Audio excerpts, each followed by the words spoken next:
पूर्व सीएम रावत ने बीजेपी और धामी सरकार पर लगाया बड़ा गंभीर आरोप। कहा, मुख्यमंत्री धामी कमजोर तो भाजपा कमजोर। सरकारी जमीनों पर कब्जा कर बनाए गए अवैध मजारों को ध्वस्त करने के लिए अधिकारियों को दिए निर्देश।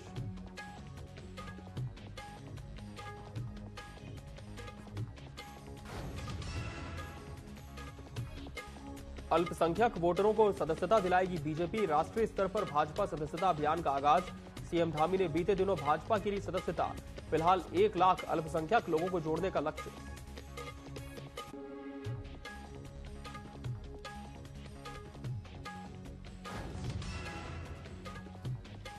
एक्टिव हुई नए कप्तान की पुलिस। काम में लापरवाही करने पर कार्रवाई की कही बात। शहर का निरीक्षण कर यातायात व्यवस्था का लिया जायजा। अधिकारियों को यातायात व्यवस्था ठीक करने के लिए आवश्यक दिशा निर्देश।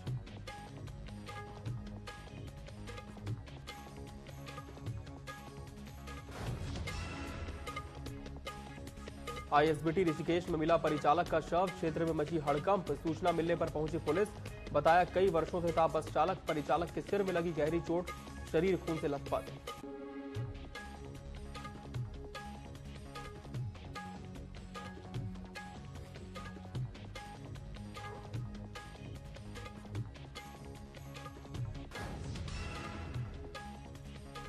व्यापारी को धारदार हथियार से वार कर दिन दहाड़े किया घायल।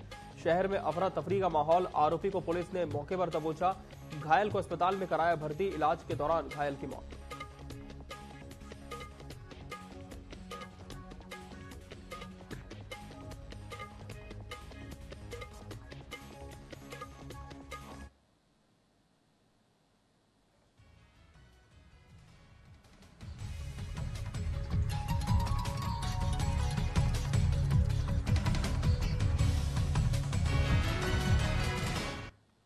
नमस्कार, बहुत स्वागत है आपका न्यूज अपडेट में। मैं हूं आपके साथ अमित शर्मा।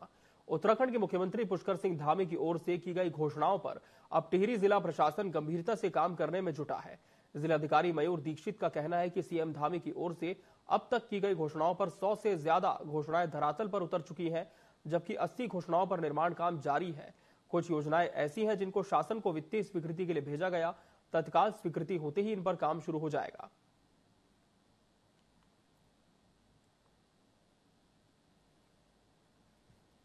अभी तक जनपद टिहरी में 201 घोषणाएं की गई हैं और इसमें पिछले सालों में जो भी घोषणाएं की गई हैं उसमें सभी योजनाओं में हमारे द्वारा कार्य किया जा रहा है। इसमें करीबन 100 से अधिक घोषणाएं ऑलरेडी पूर्ण भी हो चुकी हैं, जो धरातल पे उतर चुकी हैं।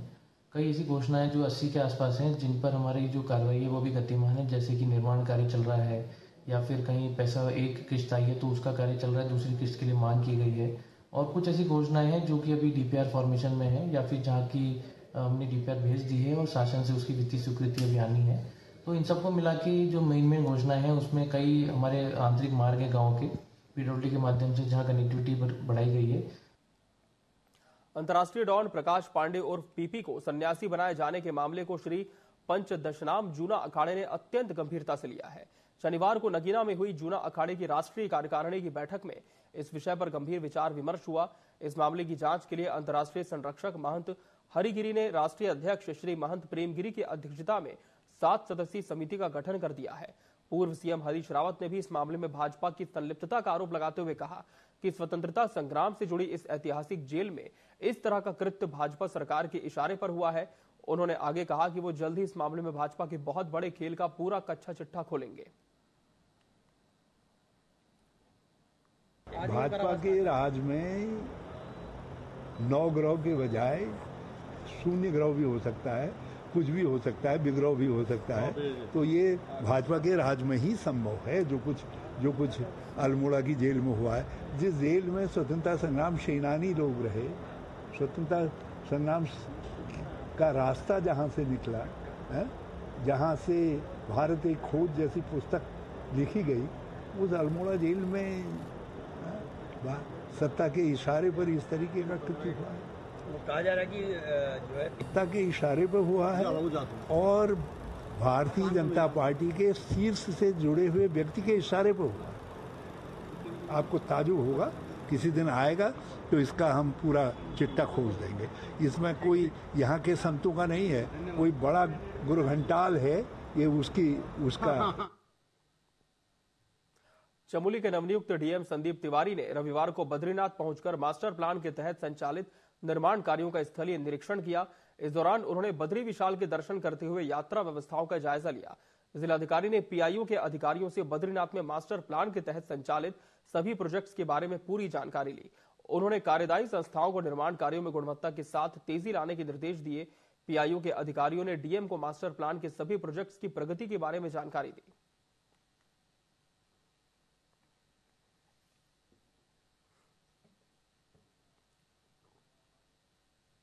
विकासनगर में हिंदूवादी नेता राकेश तोमर उत्तराखंडी पर विवादित बयान को लेकर दर्ज मुकदमे के खिलाफ हिंदूवादी संगठन लामबंद हो गए हैं, जिन्होंने राकेश तोमर पर दर्ज हुए मुकदमे को खत्म करने की मांग की है। दरअसल धर्म विशेष के खिलाफ राकेश तोमर उत्तराखंडी की ओर से की गई टिप्पणी के चलते उन पर कोतवाली विकासनगर में एसएसआई संजीत कुमार की ओर से मुकदमा दर्ज कराया गया, जिसके विरोध में रुद्र सेना, बजरंग दल, विश्व हिंदू परिषद, वैदिक मिशन संगठन सहित तमाम हिंदूवादी संगठनों ने प्रदर्शन कर कोतवाली का घेराव किया। रुद्र सेना के संयोजक राकेश तोमर उत्तराखंडी ने कहा कि उन पर झूठा मुकदमा दर्ज किया गया है, जिसे वापस लिया जाना चाहिए।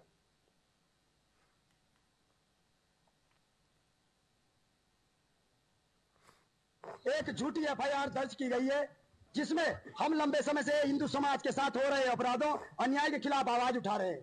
रुद्र सेना, देवभूमि फाउंडेशन, बजरंग दल, विश्व हिंदू परिषद, वैदिक मिशन, काली सेना, सेवा रक्षा दल, सभी संगठन मिलकर हमने यह विरोध किया है कि किसी भी व्यक्ति पर, किसी भी हिंदू व्यक्ति पर ऐसी झूठी एफआईआर दर्ज ना हो।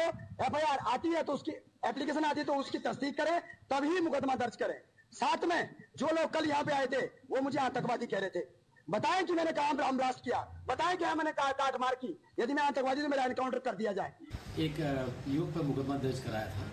इसमें प्रथम दृष्टया पाया गया कि उनके द्वारा धर्म विशेष के बारे में कुछ टिप्पणियां की गई थी जो कानून के हिसाब से उचित नहीं थी।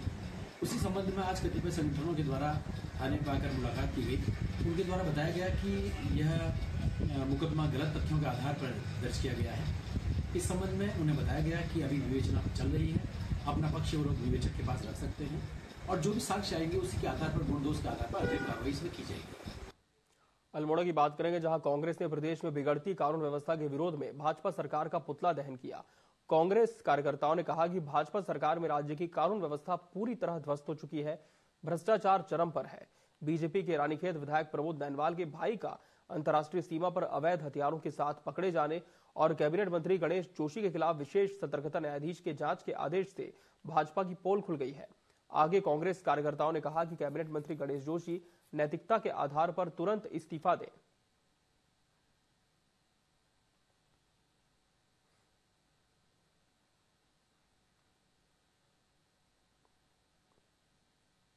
उद्यान घोटाले और प्रदेश की बिगड़ती हुई कानून व्यवस्था और सरकार की दादागिरी के विरोध में हमने आज पुतला दहन का यहाँ पर काम किया है। जहाँ एक और मंत्री और विधायक द्वारा उद्यान में घोटाले चल रहे हैं, वहीं विधायक के भाई द्वारा जिन पर आरोप है जमीन घोटाले का, और साथ ही साथ कल सुनने में आया है कि अस्त्रों का अवैध व्यापार वो करने जा रहे थे।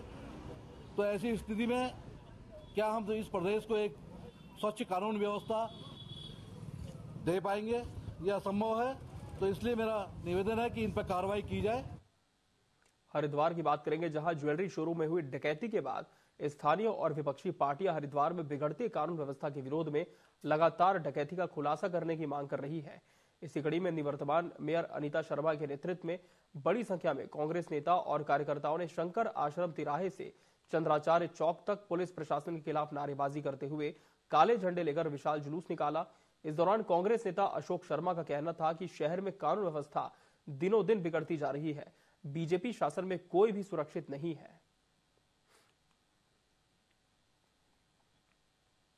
व्यापारी रो रहा, लूट गया, पिट गया, व्यापारी का परिवार बर्बाद हो गया, वो नहीं दिखाई दे रहा। महिला ये खड़ी है, ये कह रही है कि लूट, ये कह रही है मुझे तो कुछ भी नहीं मिला, पुलिस कह रही है कि जो है हमने बरामद कर लिया।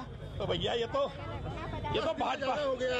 भाजपा सरकार है, भाजपा सरकार डबल इंजन है। ये भाई भूख भ्रष्टाचार दूर हो गया है। ये आप लोगों को बताना चाहूंगी कि इसमें जो हमारी हरिद्वार की पुलिस टीम है वो निरंतर प्रयास कर रही है और भरसक प्रयास कर रही है एवं 10 टीम हमारी डिफरेंट स्टेट्स में रवाना है जो बहुत दिन रात मेहनत कर रही है और जल्द अति शीघ्र ही इसमें हमें कोई अच्छी खबर मिलेगी। राष्ट्रीय स्तर पर भाजपा संगठन महापर्व के तहत सदस्यता अभियान का आगाज हो चला है। सीएम पुष्कर सिंह धामी ने बीते दिनों भाजपा कार्यालय पहुंचकर भाजपा की सदस्यता ली थी, जिसके बाद से इस अभियान को पूरे प्रदेश में चलाया जा रहा है। भाजपा ने इस बार अपनी विचारधारा से उलट मुस्लिम वर्ग पर भी पार्टी ने खास रणनीति को तैयार किया। भाजपा विधायक विनोद चमोली का कहना है कि भाजपा की तरफ से अल्पसंख्यक प्रकोष्ठ का गठन किया गया है और पूरे देश में सदस्यता अभियान चलाया जा रहा है। इसी के तहत उत्तराखंड के अल्पसंख्यक लोगों को जोड़ने के लिए अल्पसंख्यक प्रकोष्ठ को भी जिम्मेदारी सौंपी गई है।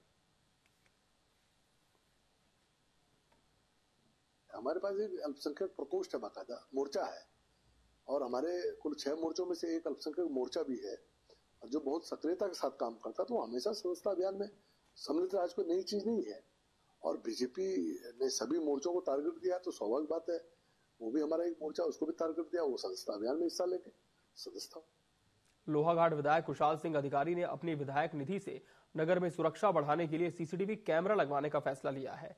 विधायक के निर्देश पर नगरपालिका और पुलिस ने निरीक्षण कर 25 जगहों का कैमरा लगाने के लिए चयन किया। जल्द ही कैमरा लगाने का काम शुरू होगा। नगर वासियों ने इस कदम की सराहना की और डिग्री कॉलेज सड़क पर भी कैमरे लगाने की मांग की है।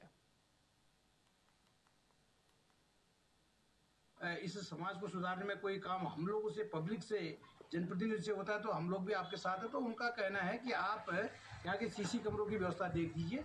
तो हमने उसमें भी कल एसपी साहब से भी, हमारे कप्तान साहब से बात हुई थी, उनसे भी मैंने कहा था क्योंकि हमारे जब ये घटना यहाँ पर ये गलत घटना जब यहाँ पर हुई उस समय हमारे लोग वहाँ पर गए थे, उन्होंने भी कप्तान साहब से कहा होगा। शाम को मेरी वार्ता भी हुई तो मैंने उनसे बता दिया है कि जितने भी सीसी कैमरे खराब हैं वो पूरी व्यवस्था, पूरे कैमरों की व्यवस्था करना वो मेरी जिम्मेदारी है। उत्तराखंड की पुष्कर धामी सरकार ने बड़ा और अहम निर्णय लिया है। इसके तहत अब सरकारी कर्मचारी आरएसएस शाखा के सभी आयोजनों में हिस्सा ले सकेंगे। धामी सरकार ने आरएसएस की गतिविधियों में भाग लेने पर लगा प्रतिबंध हटा दिया। कैबिनेट मंत्री ने फैसले का स्वागत करते हुए कहा कि आरएसएस एकमात्र ऐसा संगठन है जो राष्ट्रवाद के लिए काम करता है। हालांकि कांग्रेस ने इस फैसले का कड़ा विरोध किया है। सरकारी कर्मचारी भी इस पर टिप्पणी करने से बचते नजर आए।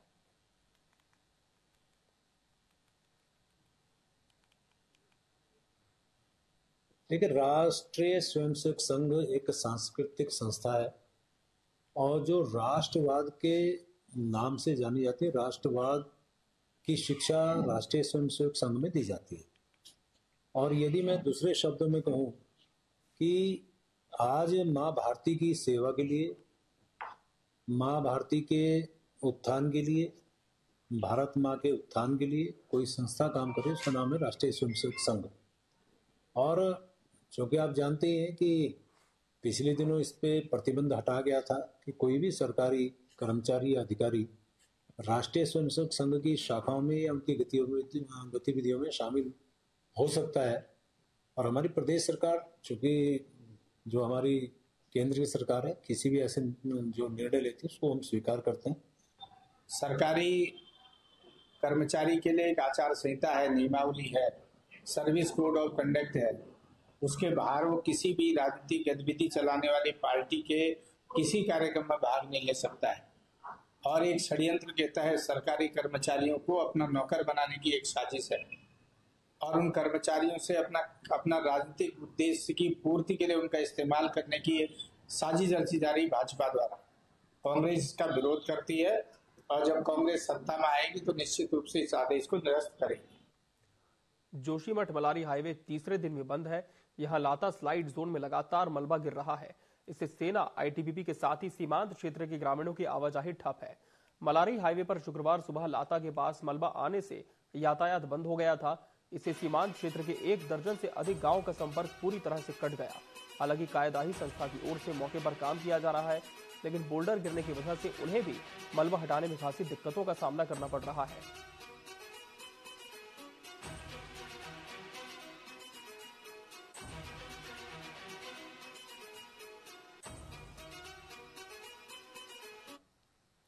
सितारागंज के किच्छा रोड मुख्य बाजार में दिन दहाड़े एक व्यापारी के धारदार हथियार से वार कर हत्या कर दी गई। आसपास के लोगों ने हमला करने वाले व्यक्ति को मौके पर ही पकड़ लिया।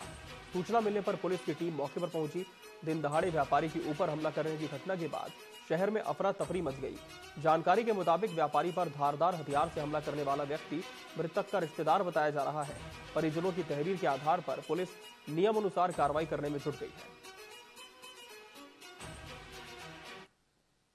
इनका जो है आज करीब 1:45 के आसपास यहाँ पे जो है उसकी सूचना हुई कि उसे चाकू मार दिया है उसके बड़े भाई ने, जिसमें वो इंजर्ड हो गया है, जिसे हॉस्पिटल तत्काल जो है भिजवा दिया गया है। और इसमें जो है अग्रिम जांच जो है की जा रही है किन परिस्थितियों में ये घटना घटित हुई। तो इनका जो रानीखेत की बात करेंगे, जहां नंदा देवी मेला पूरे धार्मिक उत्साह और परंपराओं के साथ शुरू हो गया है। मेला शुभारंभ कदली वृक्ष आमंत्रण के साथ हुआ, जिसमें नगरवासियों और श्रद्धालुओं ने पूरे भक्ति भाव से भाग लिया। कदली वृक्ष को पूजा पाठ के बाद नगर के विभिन्न स्थानों से होते हुए नंदी देवी मंदिर लाया गया। इस शोभा यात्रा में बड़ी संख्या में श्रद्धालु शामिल रहे। हमारे लिए बड़े गौरव की बात है कि रानीखेत क्षेत्र के में आज 134वां नंदाष्टमी दिवस मनाया जाएगा। उसके पूर्व संध्या पर जो कदली वृक्ष की पूजा होती है, कदली वृक्ष की मूर्ति बनाई जाती है, उसके आज पूर्व संध्या है यहाँ पर। और भारी संख्या में हमारे रानीखेत के तमाम बुद्धिजीवी लोग, मातृशक्ति, व्यापारी, युवा सभी लोग यहाँ पर आए हैं। नंदा देवी महोत्सव की शुभकामनाएं हैं। आज नंदा देवी जी को की कदली यहाँ से जारी है, प्रतिष्ठित उनको किया जाएगा। और रानीखेत का सौभाग्य है कि 134वां ये अवसर है जब रानीखेत में नंदा देवी को प्रतिष्ठित किया जाएगा, पूजा अर्चना होगी। सुरेंद्र शाह आज राजा के रूप में इसमें उपस्थित रहेंगे। बहादुराबाद विकासखंड के कई गांव में ग्रामीण स्तर पर बेहतर स्वास्थ्य सुविधा दिलाने के लिए हेल्थ एंड वेलनेस सेंटर खोले गए हैं, लेकिन गढ़मीपुर में हेल्थ एंड वेलनेस सेंटर पर अक्सर ताला लटका रहता है। ग्रामीणों की माने तो ये कभी कभार ही खुलता है। उन्होंने बताया कि सेंटर में नियुक्त कर्मचारियों को महीने में 2-4 बार ही देखा जाता है। इससे आसपास के लोग इलाज सहित अन्य सुविधाओं के लिए आज भी महरूम हैं। इस संबंध में मुख्य चिकित्साधिकारी ने जांच कराकर आवश्यक कार्रवाई करने की बात कही है।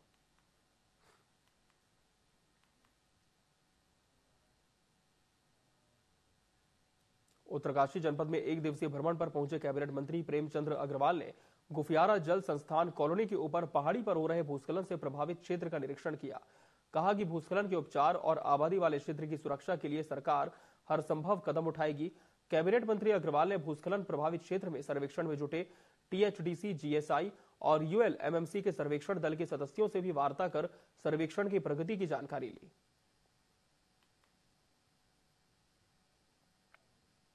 जब ये सूचना प्राप्त हुई तो अगले दिन हमारे आपदा सचिव यहाँ पे आके उसका निरीक्षण करके गए और अब हमारी एक सर्वेक्षण की टीम जो यहाँ पे आ चुकी है, लगातार वो सर्वे कर रही है। उसमें टीएचडीसी और दूसरी जो हमारी सर्वेक्षण टीम है वो लगातार इस जगह पे अभी मौजूद भी है। उनके द्वारा भी मुझे भी बताया गया कि वो अभी जहाँ से ये पत्थर गिर रहे हैं, मलबा गिर रहा है, तो वहाँ तक गए हैं। तो कुछ उन्होंने सुझाव दिए हैं, तो हम ये मान के चलते हैं कि जैसा उनकी रिपोर्ट आएगी उसके पश्चात सरकार फिर उसके अग्रेतर कार्रवाई करने के लिए हम लोग ये मान के चलेंगे कि 2 दिन बाद जैसी रिपोर्ट आएगी फिर तत्पश्चात इसके ट्रीटमेंट की करेंगे। जब ये सूचना प्राप्त उधम सिंह नगर जिले के नए कप्तान मणिकांत मिश्रा ने आते ही जनपद पुलिस को एक्टिव किया है। काम में लापरवाही करने पर कार्रवाई की बात भी कही है। एसएसपी ने पुलिस अधिकारियों के साथ शहर का निरीक्षण कर यातायात व्यवस्था का जायजा लिया। साथ ही अधीनस्थ अधिकारियों को यातायात व्यवस्था ठीक करने के लिए आवश्यक दिशा निर्देश दिए। कहा कि यातायात व्यवस्था बिगाड़ने वालों पर सख्त कार्रवाई करें।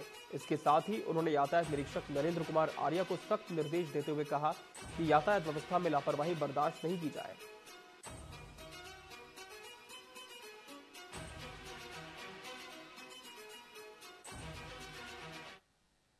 पूरे जगहों पर गया था जहाँ जहाँ की हम कुछ चेंज करना चाहते हैं, जिसमें रुद्रपुर का मेन बाजार भी है। तो अभी उसके लिए हम स्टडी कर रहे हैं और 1-2 दिन में हम उसकी व्यवस्था कि कहाँ पार्किंग होगी, कौन सा रास्ता पैदल के लिए खोलेंगे, वो हम व्यवस्था कर लेंगे। कई ऐसे वाहन जो बिना नंबर प्लेट के या गलत तरीके से यातायात के जो नियम हैं उन आधारों पर उन वाहन के नंबर नहीं लिखे हुए हैं, मॉडिफाइड हैं, उन वाहनों को अभी सीज किया गया है और ये अभियान लगातार चलता रहेगा। जिन वाहनों पर नंबर नहीं रहेगा और जो कागज दिखाने में असमर्थ रहते हैं उनको सीज किया गया है और उनके खिलाफ यातायात नियम के तहत कार्रवाई की गई। और न्यूज अपडेट में फिलहाल इतना ही। मुझे और मेरी पूरी टीम को दीजिए इजाजत। नमस्कार।